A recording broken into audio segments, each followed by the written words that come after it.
Merci de votre fidélité. 20h sur la télévision Futur Média. Bonsoir à toutes et à tous. Bienvenue à cette principale édition. Les titres, c'est tout de suite. Dissolution ce samedi du Haut Conseil pour les collectivités territoriales et du Conseil économique, social et environnemental. Après adoption du projet de loi en Conseil des ministres, l'Assemblée nationale a procédé à la suppression de ces deux institutions. Dans ce journal, les réactions des députés de la majorité, mais aussi de l'opposition. Toute la lumière sera faite sur la mort de Didier Badji et Fulbert Sambou, garantie du garde des Sceaux, présent ce samedi à l'Assemblée nationale. Ousmane Diagne d'ajouter qu'une enquête est déjà en cours pour établir les responsabilités des manifestations de 2021, des manifestations qui, je rappelle, ont fait plus de 80 morts. L'invité du 20h, il s'agit de Fatou Dianaba, directrice du bureau de mise à niveau. La 5e édition des journées de mise à niveau se tient les 16 et 17 décembre prochains. Voilà pour les titres, le développement, c'est tout de suite.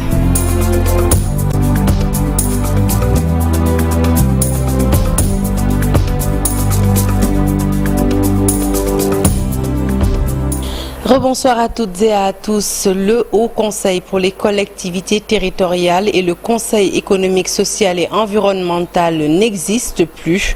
Les deux institutions réputées budgétivores viennent d'être supprimées après adoption ce samedi d'un projet de loi portant sur leur élimination.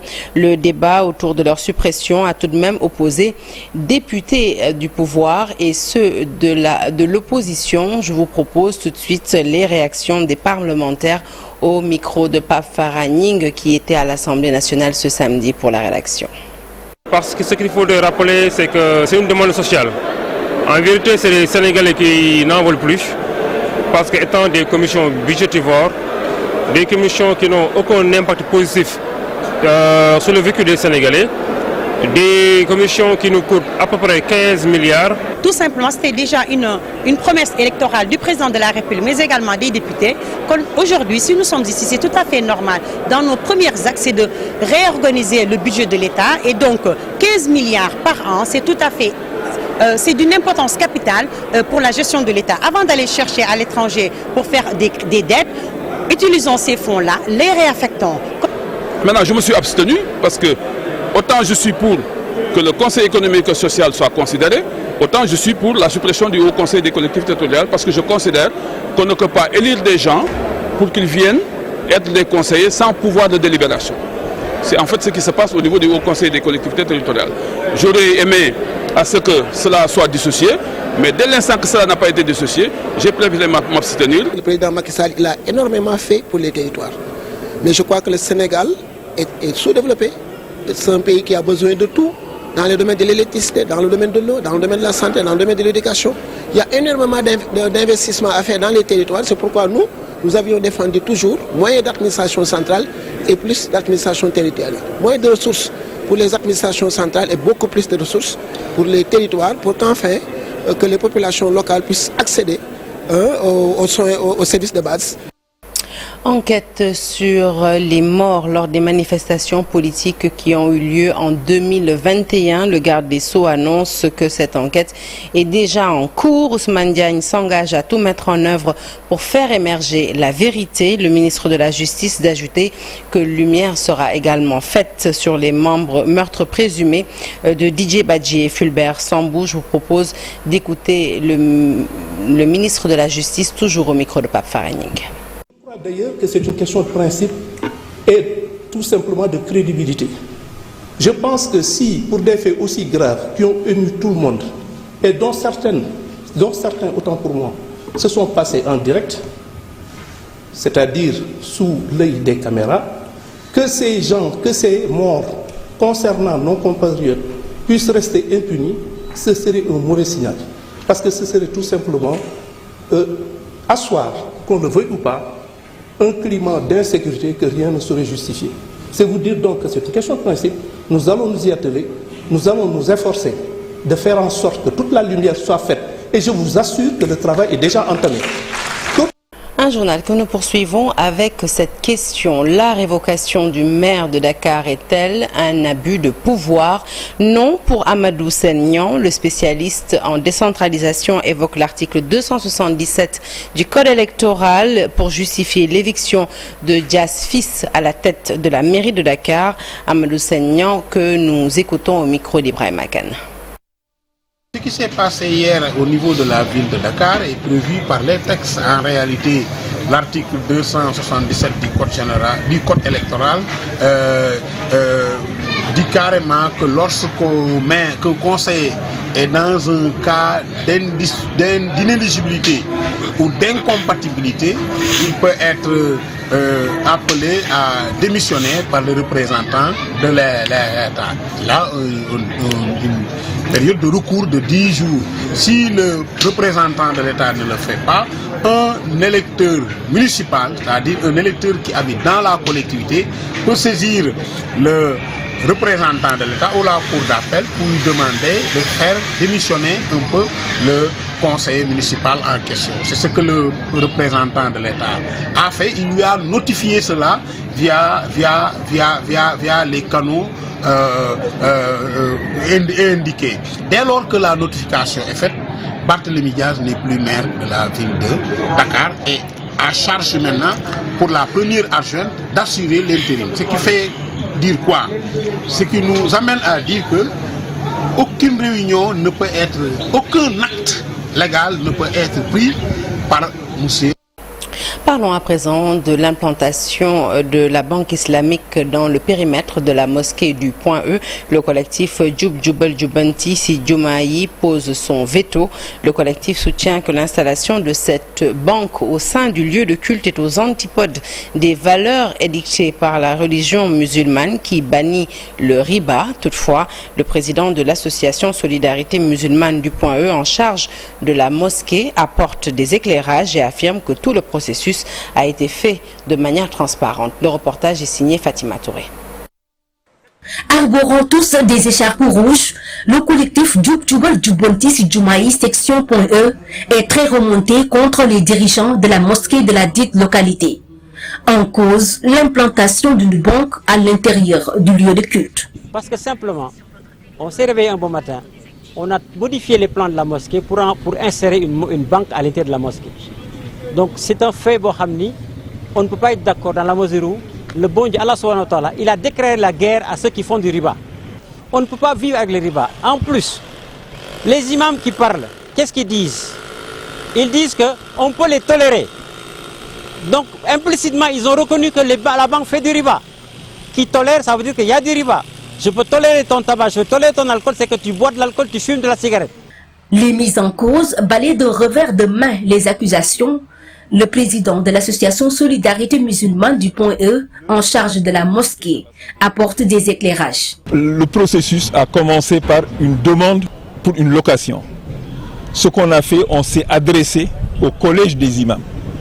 Et c'est le collège des imams, après plusieurs séances de travail, ils ont validé comme quoi, oui, on peut louer à la banque islamique. Le collectif Djoub Djoubel Djoubanti Si Djoumaï, quant à lui, lance une pétition pour annihiler le processus d'implantation de la banque. On a lancé une pétition.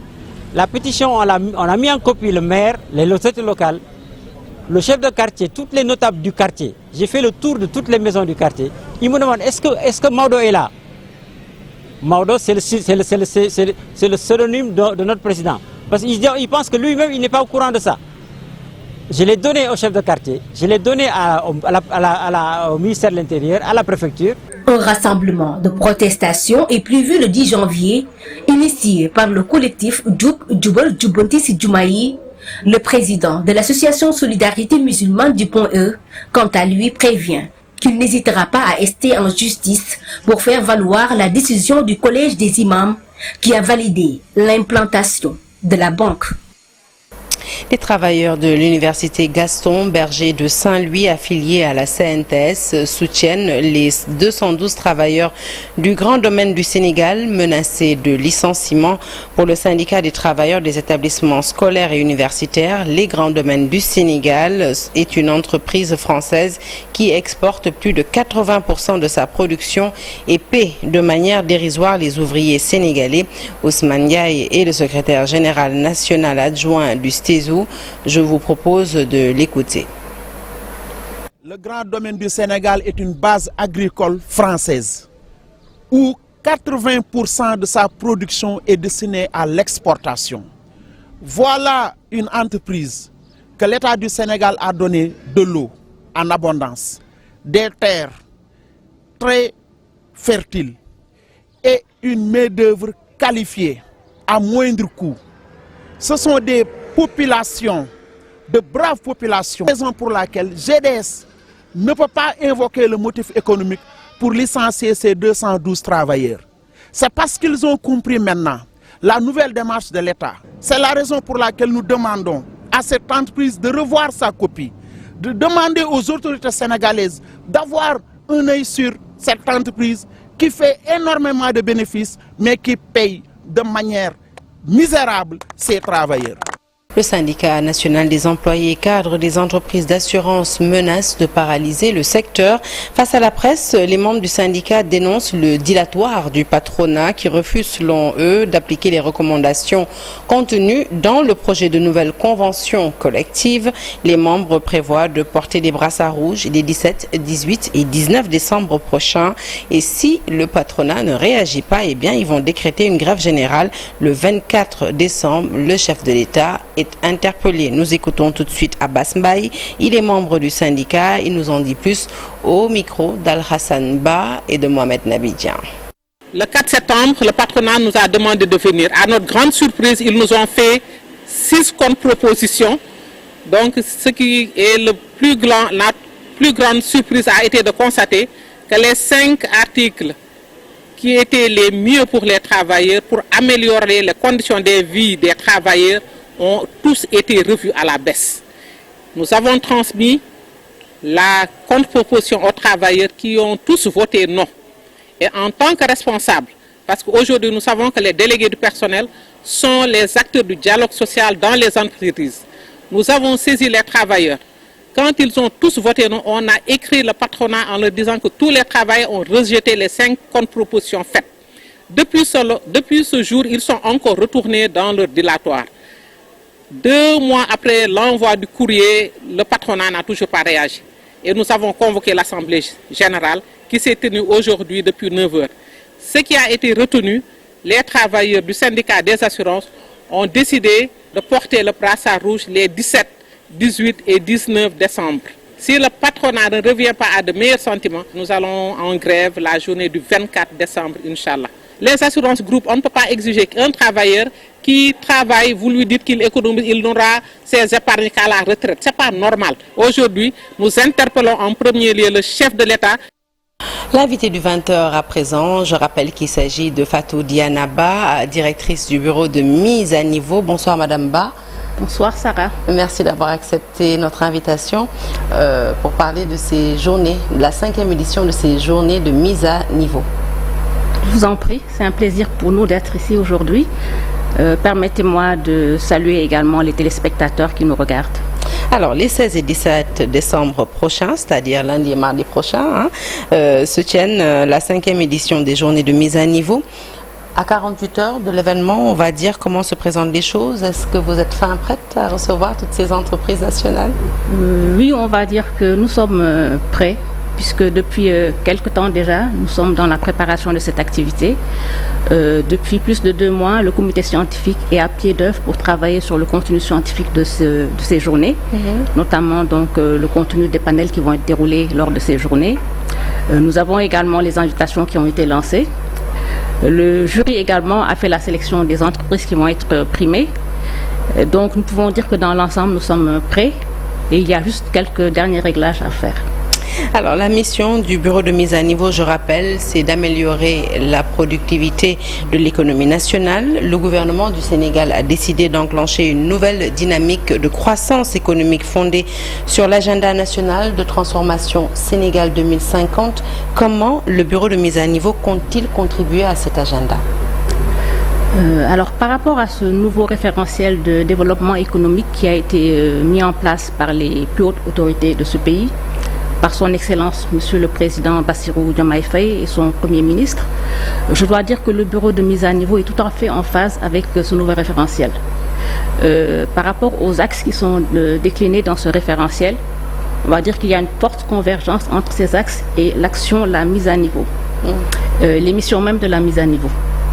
Donc la mise à niveau par essence, c'est la compétitivité des entreprises.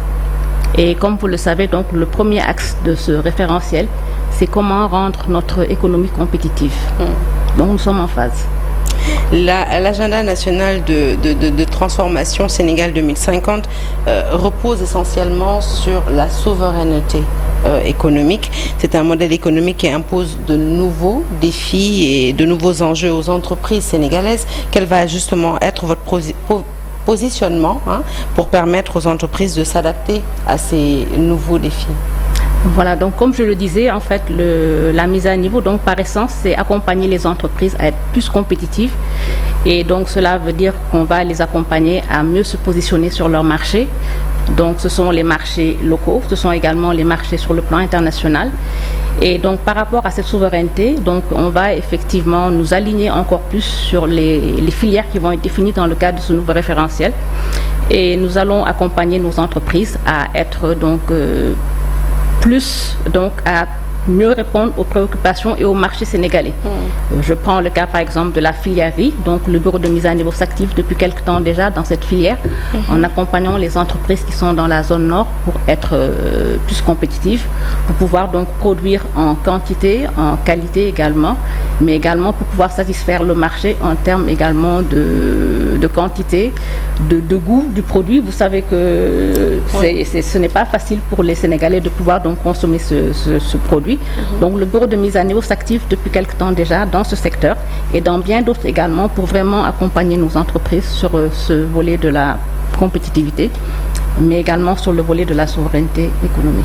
Alors pour avoir accompagné justement ces entreprises tout au long de ces 20 dernières années, et on va reparler d'ailleurs de votre bilan parce que le bureau de mise à niveau existe mine de rien depuis 20 ans, sur toujours le thème de la souveraineté économique, est-ce que vous avez bon espoir, disons, pour avoir coaché ces managers, surveillé ces entreprises, les avoir supervisées de près, est-ce que vous avez bon espoir qu'elles puissent justement qu'elle puisse qu'elle puisse s'adapter à ce nouveau concept de souveraineté économique? Tout à fait, puisque au niveau de la mise à niveau, en fait, nous, vraiment, l'accompagnement qu'on apporte à ces entreprises, on les fait grandir, en fait, on les coach, on les capacite, on les accompagne à réaliser des investissements de production, des investissements de croissance. Donc, effectivement, nos entreprises pourront répondre justement à cette nouvelle problématique. Et il y a également cette question de l'industrialisation, donc une industrialisation poussée qui va permettre à notre économie d'être plus compétitive.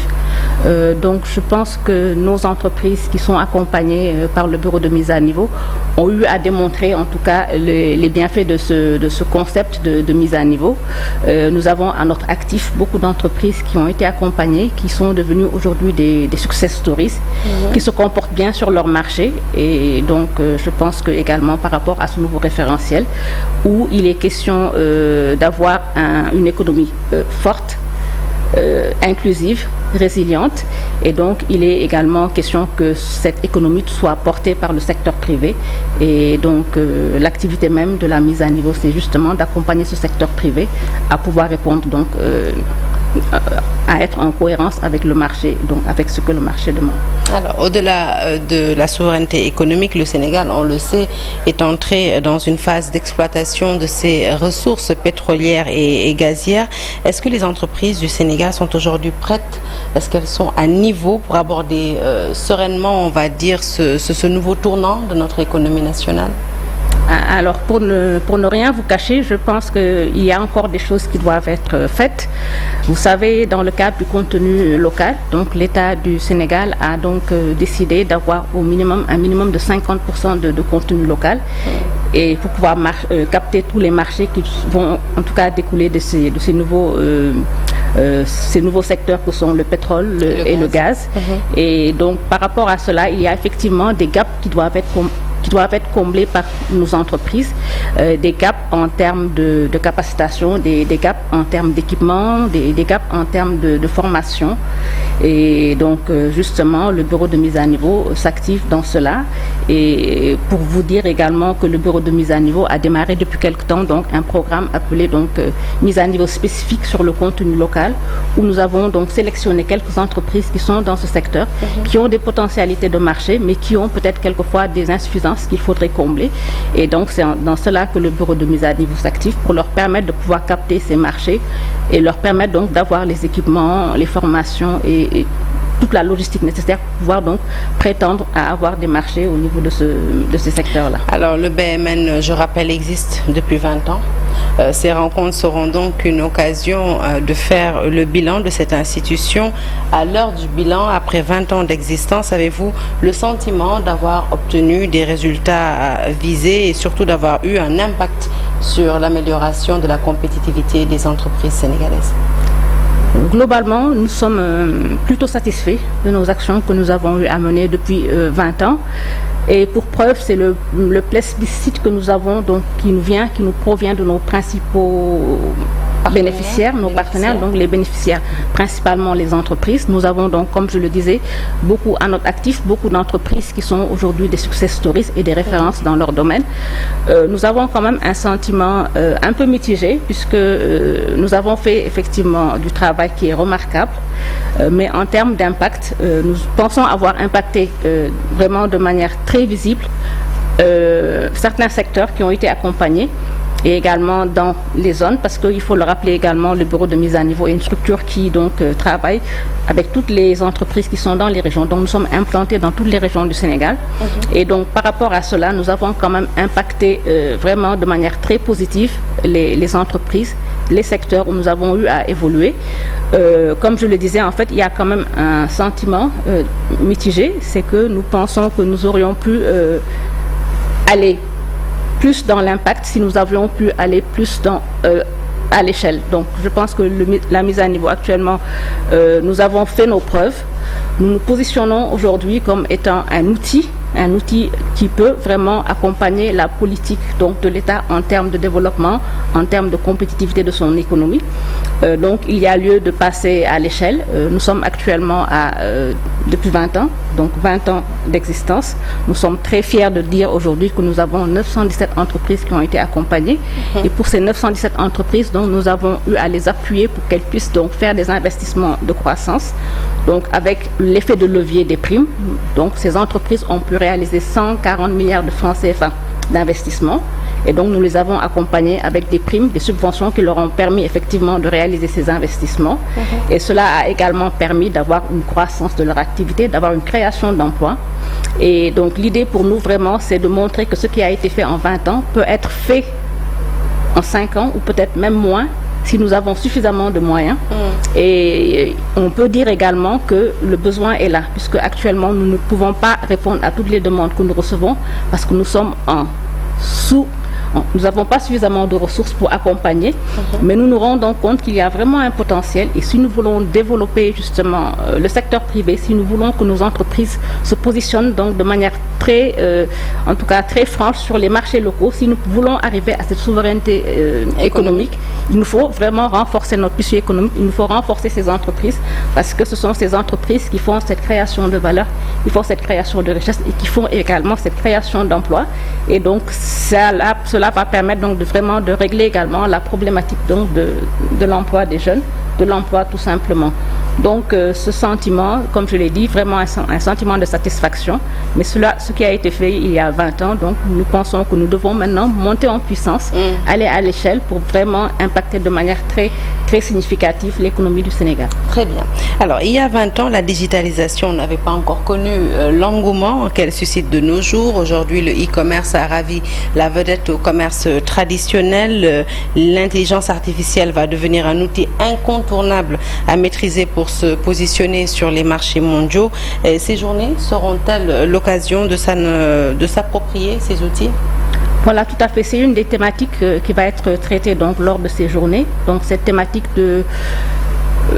du numérique, de la digitalisation, donc cette révolution numérique qui en fait va permettre à nos entreprises de faire de grands bonds en avant puisque c'est une technologie qui est là, qui est disponible et donc ce sont des outils dont les entreprises devraient pouvoir bénéficier pour justement mieux se développer, être plus compétitifs. Donc ce sera un sujet qui va être d'ailleurs traité par d'éminents spécialistes qui seront là donc, lors de ces journées pour en discuter et pour montrer que voilà, nous avons à notre disposition des outils, tout ce qui est intelligence artificielle, tout ce qui est digitalisation, tout ce qui est e-commerce. Donc effectivement, ce sont des outils à la disposition des entreprises et le bureau de mise à niveau, donc je le rappelle, peut accompagner ces entreprises justement à intégrer ces outils-là. Alors je rappelle la date, les 16 et 17 décembre prochains, 5e édition donc des JMAN, des journées de mise à niveau qui se tiennent au King Fahd Palace. Peut-être un aperçu du programme? Oui, donc ce sera 2 jours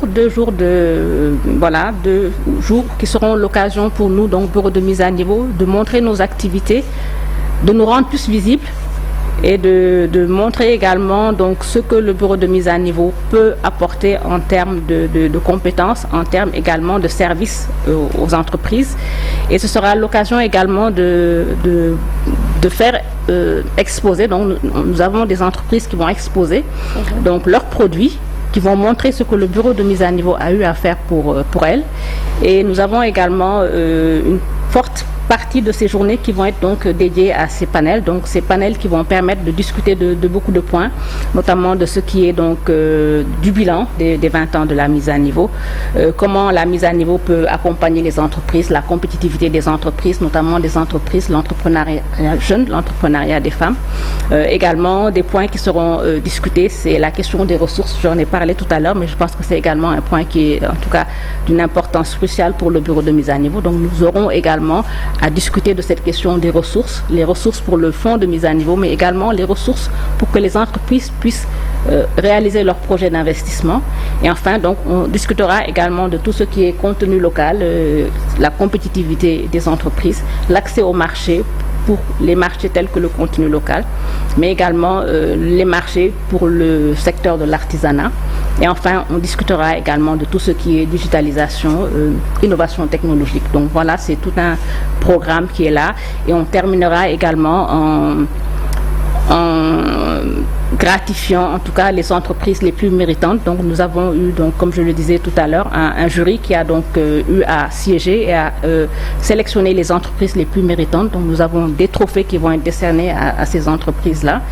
Et pour clôturer ces journées, comme je le dis, donc c'est une 5e édition, c'est vrai, mais c'est également l'occasion pour nous de célébrer les 20 ans de la mise à niveau. Donc il y aura quand même un côté festif où on va donc quand même voilà, savourer justement en tout cas pleinement cet anniversaire et nous projeter quand même sur le futur pour dire que nous avons un dispositif qui est là et donc que nous avons les compétences et que nous sommes prêts à monter à l'échelle. Donc voilà le programme de ces journées. Donc c'est une soirée donc, de gala qui va clôturer ces journées avec l'artiste Carloudi.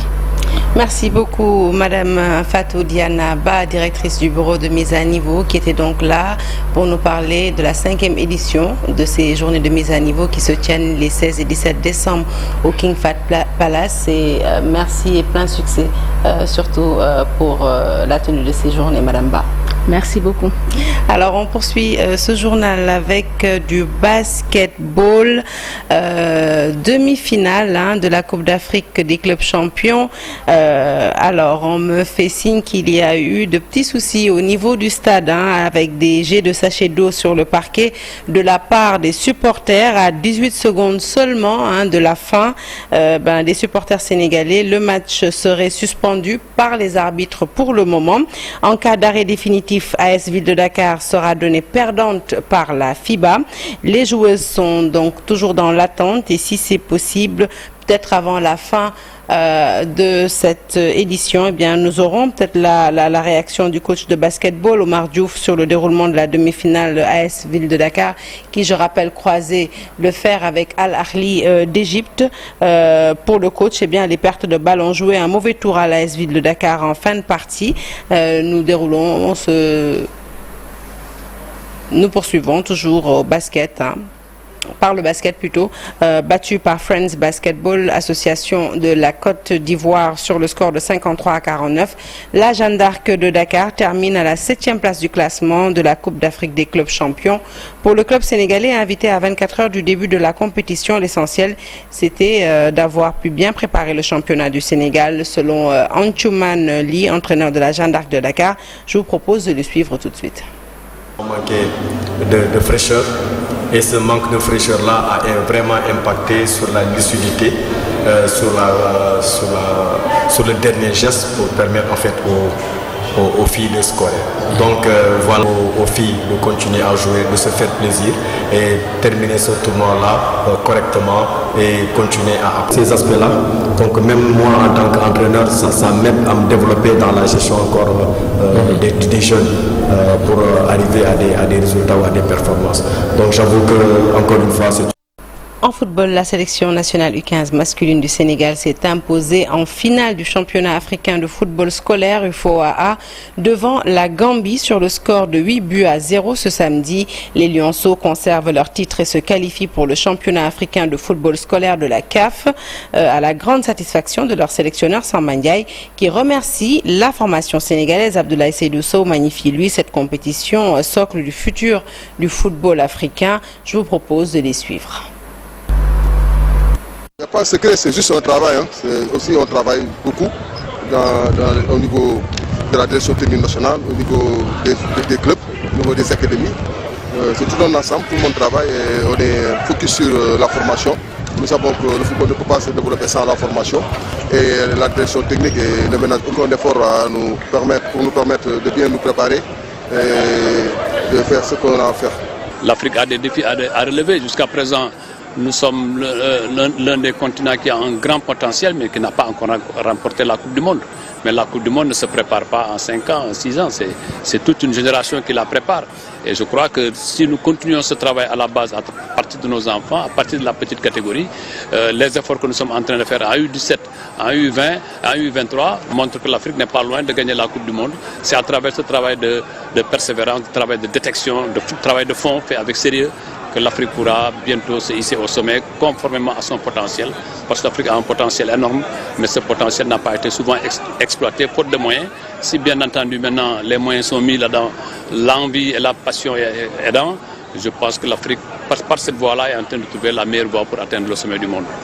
Et le Sénégal a brillé au championnat d'Afrique de Jiu-Jitsu à Marrakech avec Mamadou Lamine Ba, sacré champion d'Afrique 94 kg plus 94 kilos pour la deuxième fois, et Aruna Keita qui décroche le bronze en moins 69 kilos. Voilà, on les voit sur ces images. Je rappelle donc Mamadou Lamine Ba, sacré champion d'Afrique de Jiu-Jitsu. Les Jeux se sont déroulés à Marrakech et malheureusement ASC Ville de Dakar ne verra pas la finale. Elle s'incline finalement en demi-finale devant Al Ahly d'Égypte sur le score de 65-64. Donc un match très très serré pour les filles du club de la municipalité, donc qui ne remportera pas le trophée à domicile et qui va jouer le match de classement pour la troisième place. Ce sera ce dimanche contre le perdant entre Ferroviario de Maputo et APR du Rwanda. Voilà qui met fin à ce journal que je suis ravie de vous avoir présenté. L'actualité se poursuit sur toutes nos plateformes digitales. Excellente suite de programmes en notre compagnie. Je vous retrouve demain, Inch'Allah.